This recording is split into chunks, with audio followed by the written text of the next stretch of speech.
How nuclear reactors work, what happens to the waste, and why cold fusion is still a promise.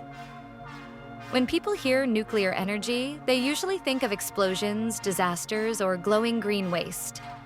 In reality, a nuclear reactor is closer to a controlled fireplace than to a bomb. The difference is not violence, it's control. Let's start from the beginning. 1. How a nuclear reactor actually works. At the core of today's nuclear reactors is nuclear fission. Fission means splitting heavy atoms, usually uranium-235, into smaller atoms. When a uranium atom is hit by a neutron, it splits. This split releases heat, more neutrons, and a large amount of energy. According to Einstein's equation, E equals mc squared. Those extra neutrons hit other uranium atoms, creating a chain reaction. Here's the key difference between a bomb and a reactor. In a reactor, this chain reaction is slow, controlled, and stable. The core components. A standard nuclear reactor has 4 essential elements. Fuel rods. These contain uranium pellets. The uranium is enriched, but only slightly, far below weapons grade. Moderator, usually water or graphite. Its job is to slow down neutrons so they can efficiently cause further fission. Control rods, made of materials like boron or cadmium. They absorb neutrons. By inserting or withdrawing them, operators control the reaction rate. Insert them fully. Aero reaction stops. Pull them out, aero reaction increases. Coolant. Again, usually water. It carries heat away from the core. The heat produced does not power cities directly. It boils water, creating steam. That steam spins turbines. The turbines drive generators. So despite the word nuclear, the final step is very traditional. Steam power, just like coal plants, only without burning carbon. 2. Why reactors don't explode like bombs. This matters.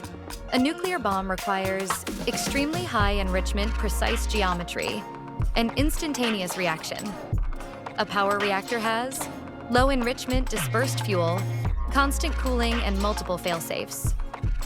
If something goes wrong, modern reactors are designed to shut themselves down, not speed up.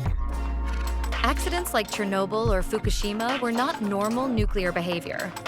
They were the result of specific design flaws, poor safety culture, or extreme external events. 3. What happens to nuclear waste? This is the most emotionally charged part of nuclear energy. First, a reality check. Nuclear waste is small in volume but long-lasting. All the high-level waste produced by a person using nuclear electricity for their entire lifetime would fit in something the size of a soda can. Types of nuclear waste. Low-level waste, contaminated clothing, tools, filters, short-lived, stored and disposed of routinely. High-level waste. Used fuel rods. This is the serious stuff. When fuel rods are removed from the reactor, they are extremely hot, highly radioactive. They are first placed in cooling pools under several meters of water. Water cools them and shields radiation. After several years, they can be transferred to dry cask storage. Thick steel and concrete containers designed to withstand earthquakes, fires, and impacts. The long-term solution. High-level waste needs isolation for thousands of years. The leading solution is deep geological storage, hundreds of meters underground in stable rock formations, sealed and monitored. This is not theoretical. Countries like Finland are already implementing it. A crucial point often ignored: nuclear waste is contained, tracked, and accounted for. Fossil fuel waste, CO2, heavy metals, particulates, is released directly into the atmosphere. Forever. 4. Can nuclear waste be reduced? Yes. Modern reactors and reprocessing techniques can reuse part of spent fuel, extract remaining energy, reduce total waste volume and toxicity. Future fast reactors could even burn what we currently call waste as fuel. The problem is not physics, it's economics and politics. 5. Now, cold fusion. What it is and what it isn't. Cold fusion is often presented as magic. Unlimited clean energy, no radiation, no waste. That's the dream. Traditional fusion, the kind powering the sun, requires extreme temperatures, millions of degrees, immense pressure. This forces light atoms like hydrogen to fuse into heavier ones, releasing energy. Cold fusion proposes fusion at or near room temperature. That's why it's controversial. Why scientists are skeptical? Fusion requires overcoming the Coulomb barrier, the natural repulsion between positively charged nuclei. At low temperatures, atoms simply don't have enough energy to fuse, at least according to known physics.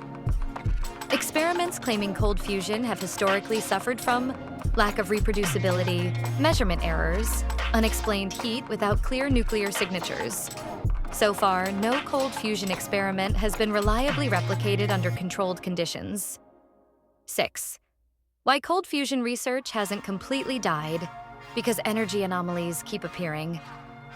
Some experiments show excess heat, isotope changes, unexplained reactions. Not enough to prove fusion, enough to keep scientists curious. Today, the field is often called LENR, low-energy nuclear reactions, to distance it from past hype.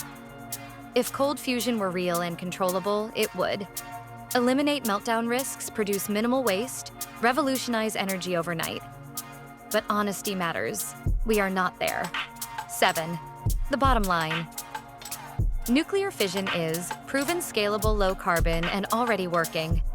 Its problems are real, but manageable. Nuclear waste is dangerous but limited, controlled, and solvable. Cold fusion is fascinating, potentially revolutionary, but still unproven. The future of energy will not be decided by slogans or fear. It will be decided by physics, engineering, and political courage. Nuclear energy is not perfect, but neither is the world we are trying to power. And ignoring one of the most powerful tools we have comes with a cost far greater than radiation.